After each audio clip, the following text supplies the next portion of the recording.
our story, last class, yesterday, I presented these 3 stories, and I said that today I will start with the economic story. And my example will be based on what is called the labor mobility.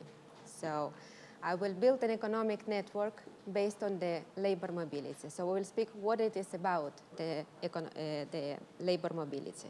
So again, here on all my slides, I will track the 2 books where you can find the material. I don't know. I didn't put the slides yet, I guess. So I will put them today so you can look at all of them. I'm sorry. So what the story is about. The story is about the job switches. The labor mobility, in fact, it's a huge subject, yes? We can talk about the people that are active, the people that are that had a job and then they lost their jobs. And what I am interested about, the people that are switching their jobs between the different industries and in fact between the different economic activities, okay? So, and when they are doing these job switches, behind and underlying this, if we look at the picture that is below these job switches, we can look at the dynamic and structural aspects that are hidden and that are talking about this functioning of the labor market. When individuals change jobs, they don't make their changes just because it comes to their mind. And this is what is different from the social networks. If someday I wake up and for some reason I'm angry or I've started to have some differences in opinions with certain people that belong to my social network, I can change it. So I cut the links, I take them out from my social network in the Twitter, I don't follow them, I cut these links from my Facebook social network. So the changes of the links of the connections that exist in the labor market, what do they have behind these connections? They have the capabilities of each worker, and they have the knowledge exchange. Because the industries, when they ask for the people and they send the people so they do this exchange jobs, they do it because the workers, they have what is called the skill relatedness between the sectors, between the economic activities, okay? And that's why we can also study this local productive structure. So the next question, what we want to ask is, where does this information comes from? So where do I get this data from, okay? And the data that I will be using to build my network, it comes from the administrative records of private formal employment. So these are the mensual records that the firms present. This is the data that is private. Not only it's a private formal, it's private to get it, so it's not public. And then we have to see what do we want to do with this network and how do we want to study it, okay? So this is basically the idea of the class, and that's how we will see what kind of metrics we want to apply and what are these metrics, okay? So, okay, this is what we will be doing. So we will be extracting the structure of labor interactions. We will be characterizing the network that we will be receiving. We will be looking what metrics we do need for this. And what is interesting, we will be looking how informative are these networks. And if you see, I'm using the plural form for these networks. So it might be because I will be having a series to analyze, or maybe I have different types of networks that I can extract from this data, okay? So behind each system that we study in complexity, actually there is an intricate wiring diagram that connects the nodes. So, and this diagram defines the interactions between the components. And we will be understanding this complexity if we map correctly these interactions. So it's very important to see how we map these interactions, how we map these connections between the workers and the industries. So this is basically the scheme that I use. It's much more complex because I only take one segment from the micro level of the interactions. If you want to look at it, if you look, you do have to look at it. So I invite you to look at it. So you have different sectors, yes? And here what I show is that there is an exchange, there is a flow of people from one sector to another.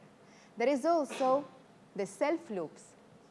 What does it mean? That you can have the exchange that are between the different industries, but also you can have the flows of the people that come from the same industry and come back to the same industry, okay?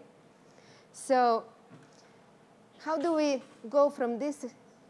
This is just, what I said is that I only concentrate for this class only on this small segment. Why? Because this is not a closed system, if you think very well about that. It's a very open system because while there is these small interactions between the industries, at the same time you can imagine that there are people that go out from this level because while there are job switches between the industries, there are at the same time people that go from the active state, because this you can define as an active state, and they go from the inactive state, or they go from the third state that can be unemployment state. And at this level, you can also have an exchange because those workers that became unemployment, they can be at this state for a while, they can go back to the active state, or from the unemployment, they can become inactive. So this is the huge labor system. But for this moment, I will only concentrate on this one. And the data that I will be using to analyze this part of the network is what I told you. This is the private formal data, okay? So how do I represent these transitions? How do I go from this real example to matrix representations? So these are nothing but the transition matrix, okay? Where the sectors, the industries will be my nodes, yes? And all these flows, all these job switches, I will be counting as the flows. And this will be the links. What kind of network is this? This is the bipartite network, yes? Why? Because I have two types of different nodes. On one side, I have the industries, firms, but on the other side, I have the workers. So what I'm doing here then, I do the projection. Here, then, I go already on the level of the sectors because I'm interested in this particular example on the network of the industries because I want to understand what happens at the level of the industries. How do they behave? What industries are much more important in the network? What kind of connections are here? Because in particular, I analyzed the data of Argentina in the different years, and I want to understand what happened in different periods of economic activities.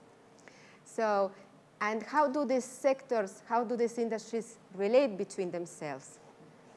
Through the workers, okay? So these are the projections of this bipartite network. So what about the data? I do not go to the details of this precise data and how do we construct this system, etc., because I'm interested in the metrics that we will apply to the network. So if then anybody wants to know a little bit more about this part of the project, we can discuss at any moment afterwards. So to understand the data, what kind of data we'll be using? since it is not available publicly, so this data is it's nothing but these monthly records, yes, of the number of private formal employment transitions between companies of different economic activities, yes? So these are these employers of different firms that monthly present these declarations, yes, about who are working at their firms, okay? And there are like 3 or 4 declaration forms, yes, and they present to the fisco. So here there is the International Standard Industrial Classification of all economic activities. Why? Because it's like an international classification that classifies all the economic activities so that this can be comparable. And this data is a different level of details. So it can be at level 1, at level 2, at level 3, depending how much details I want to get with respect to the activities. So this at the same time defines the size of my network, because I can get only the activity at the level of the letter. What does it mean?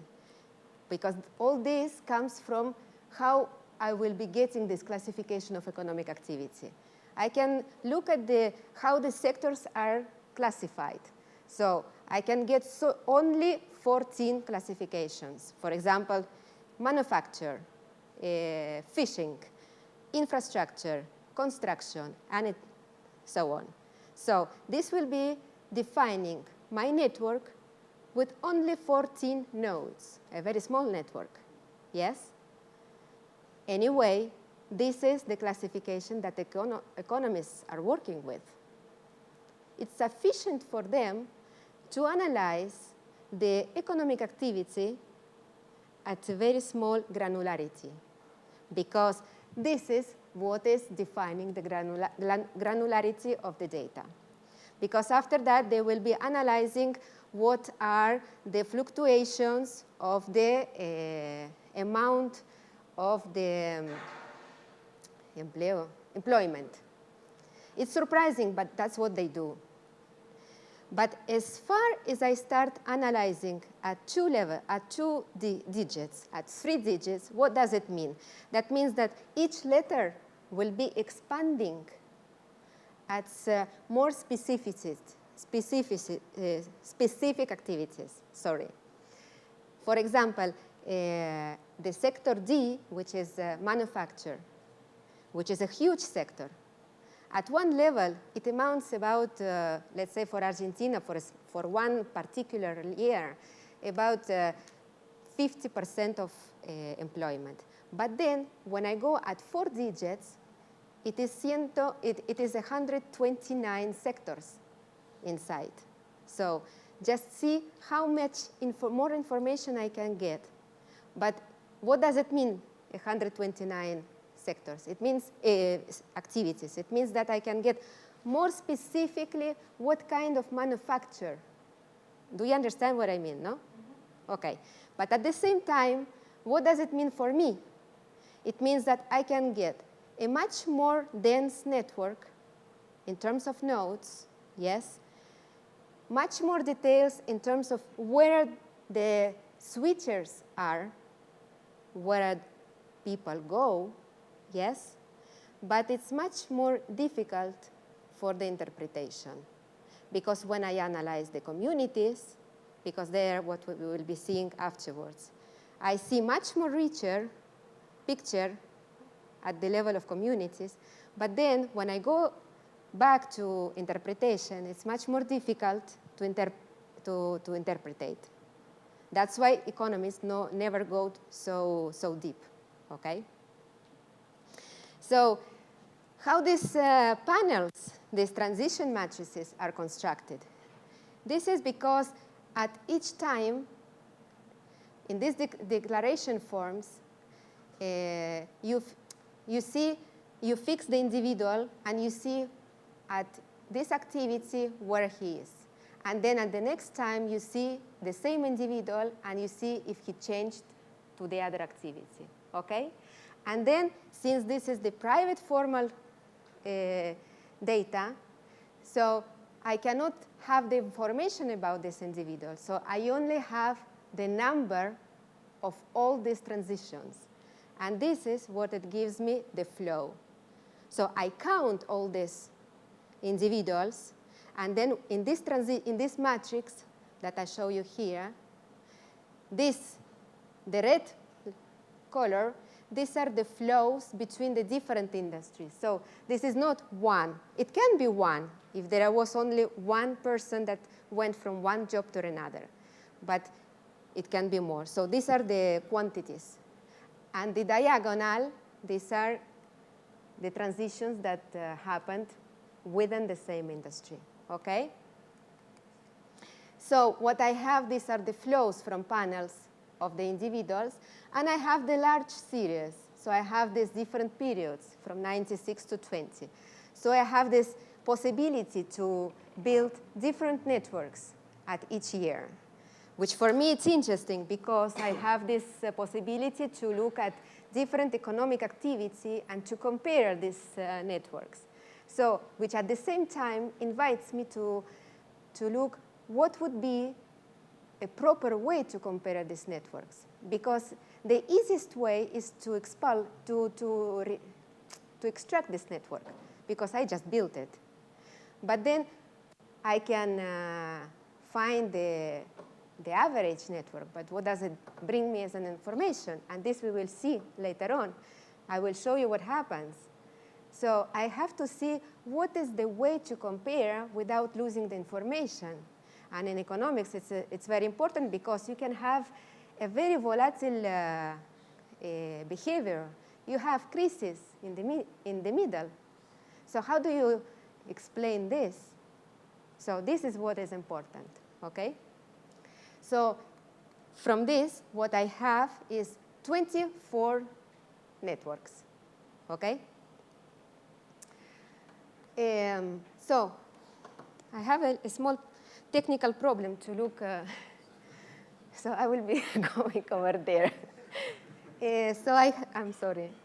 So I have a transition matrix, and these are the two ways to analyze it. So I can go strictly to the network that comes from this transition matrix, or I can analyze what is called the heat maps, which is built through the clustering, yes? These are the two ways to analyze the network because they bring two different information. Because if you look at the graph, yes, you have this hairball. What does it tell you? You cannot extract a lot of information. This is just the layout representation of the network. When it is small and it has a few nodes, in fact, this is not a very large network because it doesn't have a lot of sectors. I am at the 4 digits, but I have about a little bit less than 300 nodes. Anyway, it's very difficult to extract some information like this, yes? So that's why you have to use this kind of heat maps because there where you actually see the information. You see the structure. You can see the core periphery structure. And that's how you can analyze where there is some kind of solid core structure and where you can see that there is a periphery, if it is large, if it is small, if where the sectors, how do they organize between themselves, okay? So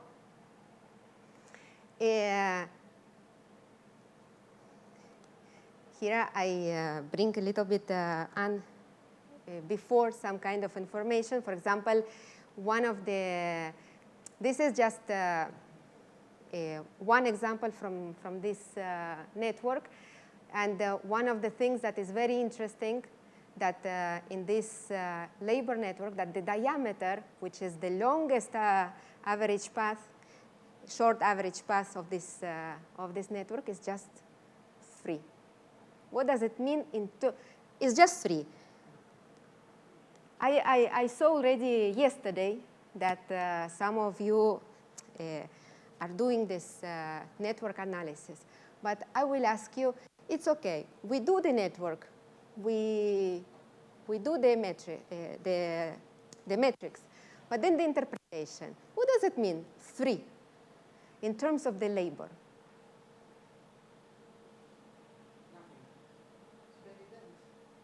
It is dense.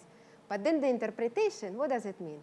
That means that if I pick any 2 sectors in this network, yes, the transition from one to any of the other that I picked is just of order 3 changes. That's what that means. You have to bring the interpretation at the level of the sector and transitions. So that's what how you have to think. That's what I'm saying, that one thing is just to start implementing the metrics, me sale métricas,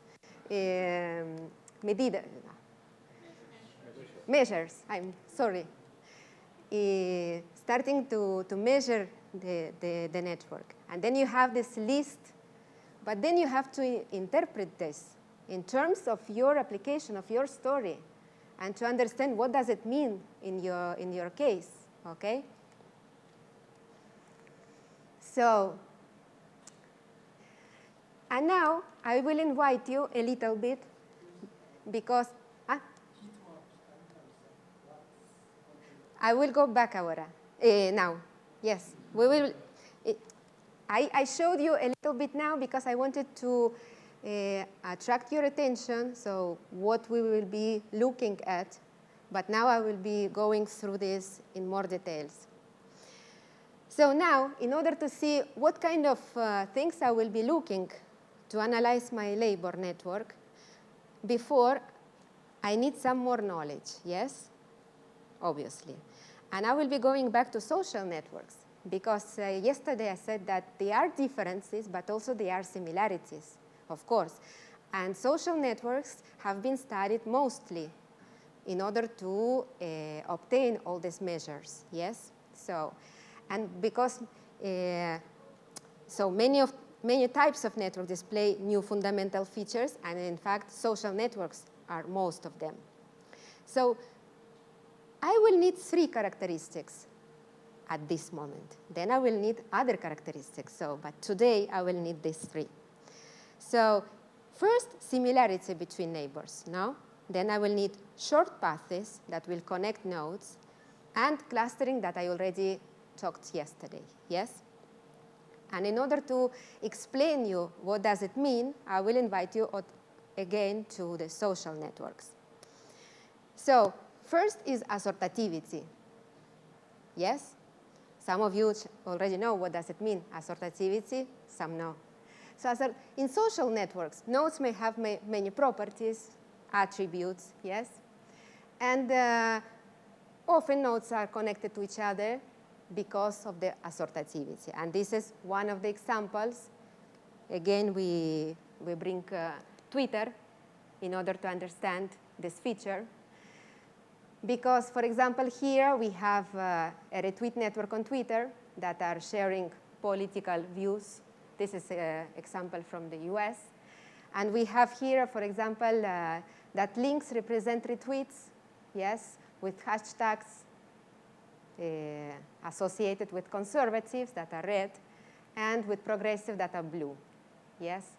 And for example, when Bob retweets Alice, we draw a directed link from Alice to Bob to indicate that a message has propagated. So what does it mean that how the nodes are reorganized between themselves?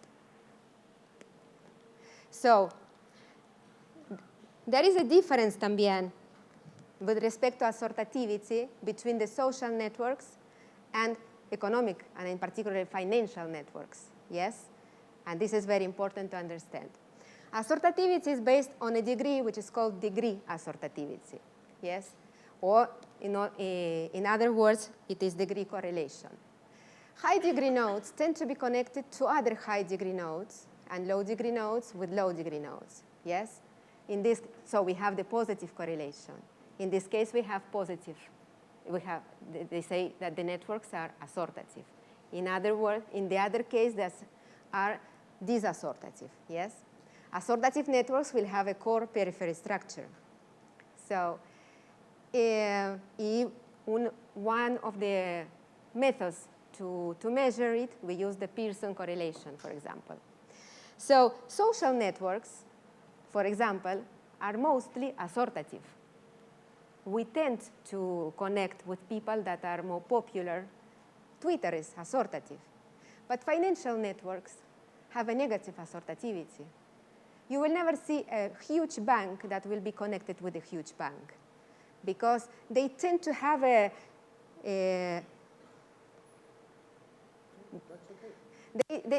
no, porque me miraste.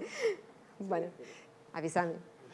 They tend to have connections with the small banks. It's like to build my proper club, okay? So that's the mostly behavior in financial networks. In the labor, you also observe a quite similar behavior, and it was very interesting.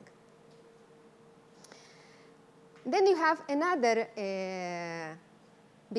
another measure, which is called paths and distances, which is distances is a very challenging concept.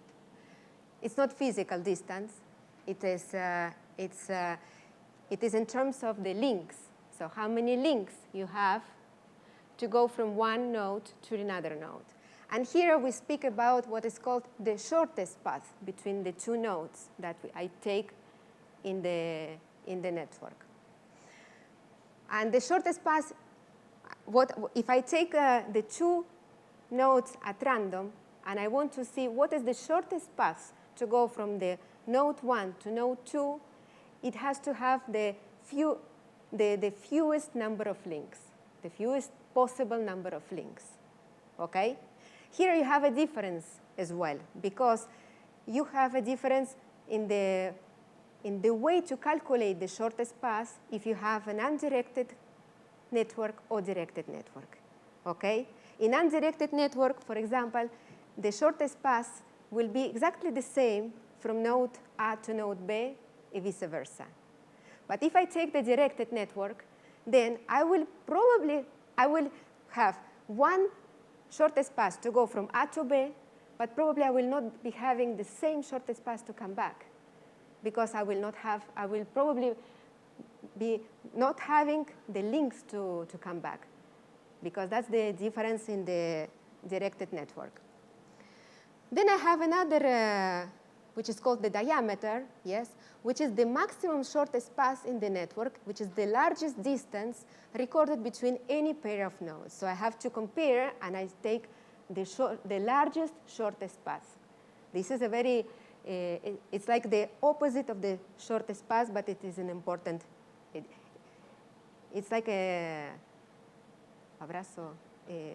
hug of the network. So, and then we are interested in what is called the average path length, which is just the average distance, because again, as I said, we look at the local measures, and then we look at it's like the small zoom, and then we have the large zoom in order to analyze the networks. And then we have what is called the social distance. This is the average path length characterized how close or far we expect nodes to be in the network. Yes? So for example, in grid-like network like roads or power grids that we saw yesterday, paths can be long, and they are a little, because we have to, when we build these power grids, it's like quite geographically. So this is why they are quite long. And so is this typical of many real-world examples? So let's see a few social networks in which these questions has been explored extensively. And first of all is a coauthorship network, yes? Nodes are scholars. When a publication is co-authored by 2 or more scholars, we can infer links between them and the network. And this is a very interesting example. I also played. My number is not so big. This is because of the age. Paul Erdos is a mathematician, made critical contributions to the network science. Mathematicians are fond of studying the resistance in the coauthorship network. In fact, now it's very interesting to study coauthorships network and collaborative networks, which has to do with the projects and participations in different collaborations from the particular node that corresponds to Erdos. And they call this distance the Erdos number. Many mathematicians have a very small Erdos number. And there is an online tool to compute an Erdos number for mathematicians. For example, if you look at this, so you can put a number of an author, just give me a number. Ponemos Valenzuela. Y give me another number, nombre. Ponemos Cooperman. No, another tiene que ser Erdos, perdón. No veo nada. Peter. This is me. No. Valenzuela Pablo. Buscar. Mira, tu collaboration distance is 6. Okay. So here is like with Dora Erdos, not with Paul Erdos. ¿Ah? With Dora Erdos, not with Paul Erdos. No, perdón. Sí, es que yo te dije que no puedo ver nada. A ver, para. Change second order. Erdos.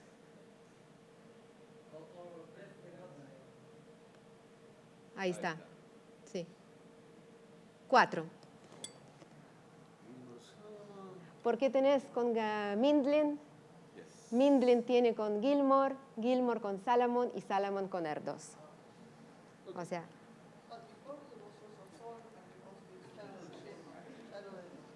Bueno, esta es...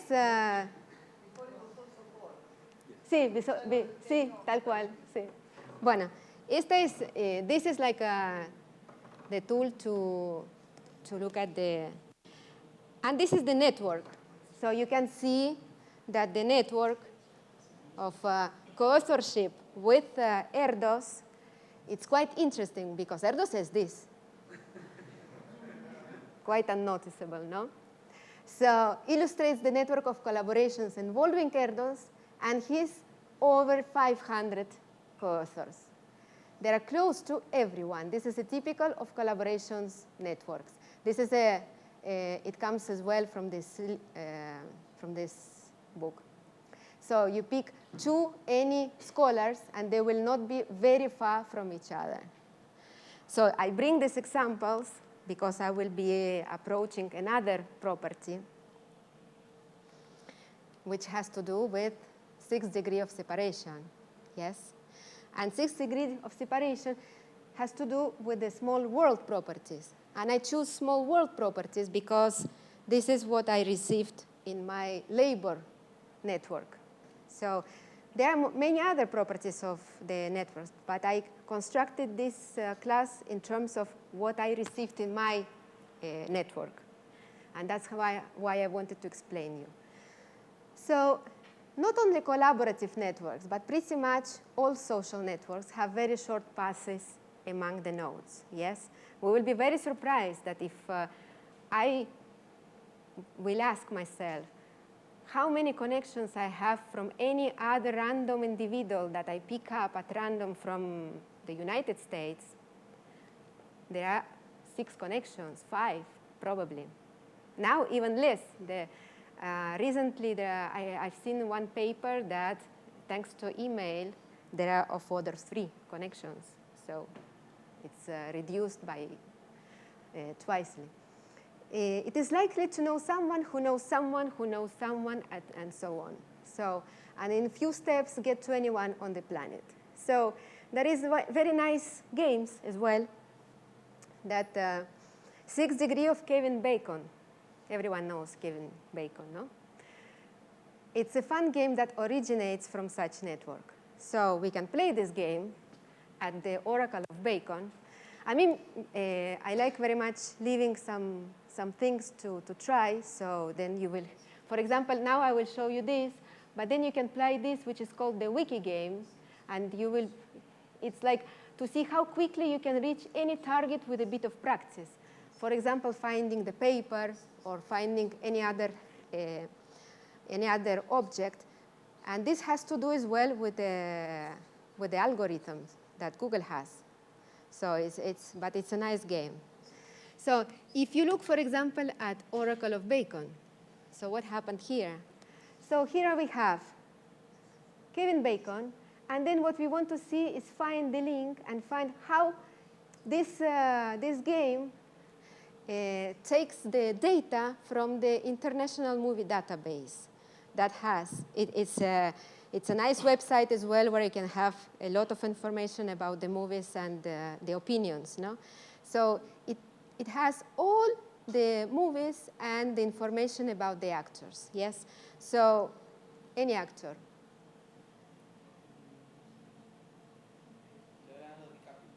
Leonardo DiCaprio.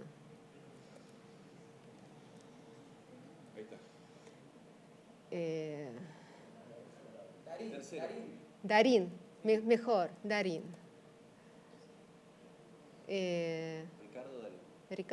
Voy a poner Ricardo Darín.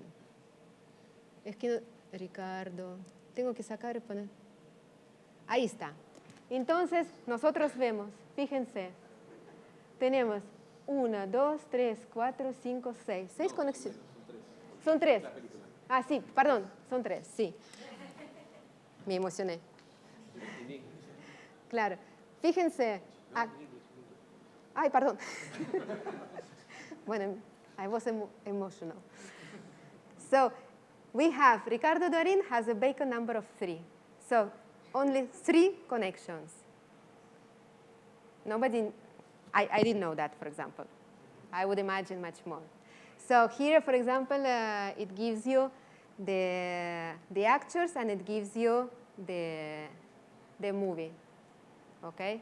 So it is nice as well because if this is not only just to play, but you can use it as well together with the data that I showed you yesterday. Because in the SNAP, in the Stanford, and also network repository, where I showed you that you have a lot of data available. In one of those, you have a data from the International Movie Database. So if you would like to analyze something that has to do with the cinema or has to do with the network of actors, so something this can be used as to verify certain things, yes? Or maybe you can look for a question. So this is not only just to play and have fun, but also to orient yourself for certain things. Pardon. So, and of course, Milgram, this 6th degree of separation comes from the Milgram experiment. You know who is Milgram, yes? In fact, Milgram never called it 6 degrees of separation. It came afterwards. So here, for example, here I leave you a very nice article that was written by Milgram. It has about 16 pages, so I will not tell you now about it, but it's very nice. So this is, and also speaks about the experiment. So it's a very nice experiment where that they did it in US, and after that experiment, they calculated the average degree, the average pass between the two randomly chosen individuals, and it was about 6. So what I leave here is I have a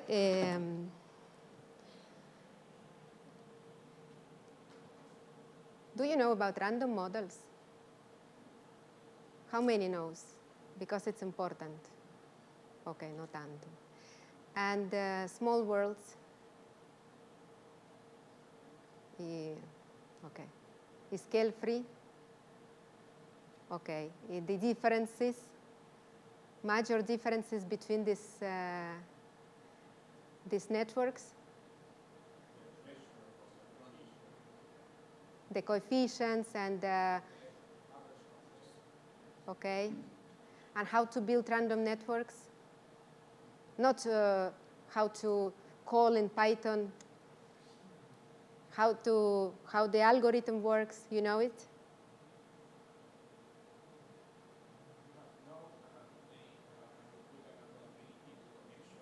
Okay, okay. So these two, you know how they work. What? Some, okay, I will go very fast because some, yes, many know. Okay, so the random networks, they are very important because they serve us as a null model in many cases. That's the point. Actually, today, it's like there are a lot of studies that go on to find the correct null model. So because what we usually do, we compare with random model. But this is because we don't have any other null model, yes? But there are a lot of interesting publications that came recently with very nice proposals about new null models. So what about the random network? What would be the random network? The random network would be if I invite you at my party, and you come and you don't know anybody. So, and you start forming the links. You start talking to one person to another, and in about half an hour you have built your proper network. So this is a truly random network. You didn't know anybody, and in a few moments you have a network. Okay. So we have a random network that has nodes where each pair is connected with probability, and you have basically two modes to construct this network. So first you have a model where you fix the number of nodes always is fixed in random networks. So you always know the size of the network. Okay. What can be different is that you can fix the number of links, yes? And in this case, this is the Erdos-Renyi model. And here I leave you the link to find out a little bit more about how does it work and what is the algorithm to build it. So, and then you have another model that is a Gilbert model where you have the N, and what you do, you connect it with a certain probability P. But in this case, the difference is that you don't know how many links you will have. Okay, so this is the difference. So, and what is interesting is that Rapoport is a mathematician, Russian mathematician, that then demonstrated that if we increase the average degree of a network, then we observe a very abrupt transition where disconnected nodes then become a giant component. So it becomes very dense. Here I left you a very nice video where you can observe where you start with absolutely isolated solitons, isolated nodes, and then as long as you start increasing the average degree, it starts appearing the giant component. Here I leave you the mathematical representations of all the important measures that we discussed the other day. So where we have, in particular, to know how many links we expect to have for a particular realization of random networks. So we have, for example, the expected number of links in a random graph that has this realization, yes? And what is important is that the clustering coefficient will be always decreasing when the size is increasing. And the other property, which is very important in random networks, that you will never have the hubs. They are never observed. What are the hubs? Do you know what are the hubs? Yes, they are outliers when you look at the distribution. But the hubs are the nodes which connectivity is much higher than the average connectivity of the network, okay? And there are not so many these nodes in the network. So what is interesting about the random networks as well is that here I have three realizations of the random network that are generated with the same parameters. This is the Gilbert model. I fixed this N that has 12 nodes and the same probability P. And I did 3 realizations. What do I observe? I observe absolutely different random networks, okay? Unless I fix the seed, there I have the same network. And here I have 3 realizations with 100 nodes. Where do they have here different? I say that with the Gilbert model, where I fix the N, but I construct this network with a probability P, which is a probability that a link will connect with a node with this probability, yes? What do I don't know. I don't know how many links I have. No. Isn't it? So here I have the different number of links in each realization, okay? And here I have another 3 realizations for another number of nodes, and I have even isolated nodes, okay? And this is another thing that is very important for the random distributions is basically that when the number of nodes is smaller than the average degree, it is well approximated by the binomial distribution when I built the degree distribution of the network. But when I have the size of the network, where the number of the nodes is much larger than the average distribution, it is better with the Poisson, okay? So this is like what I have to know about random networks. This is the model, the Watt-Strogatz model about the small worlds. That's why I wanted to introduce the random networks, because how do I build the small world? I do start with a regular network, and then I start to break the links, and with a certain probability P, I start to rewire it to another neighbors, yes? And I get the small world. But if I increase P, I get the random, okay? So there is a certain range of the probability where I am in the face of the small world. And this is what I see here, that I am plotting the clustering, and I'm looking at the short path, yes?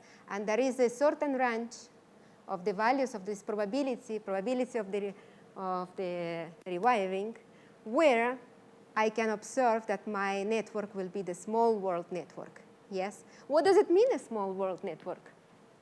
So the small world network will be having a very short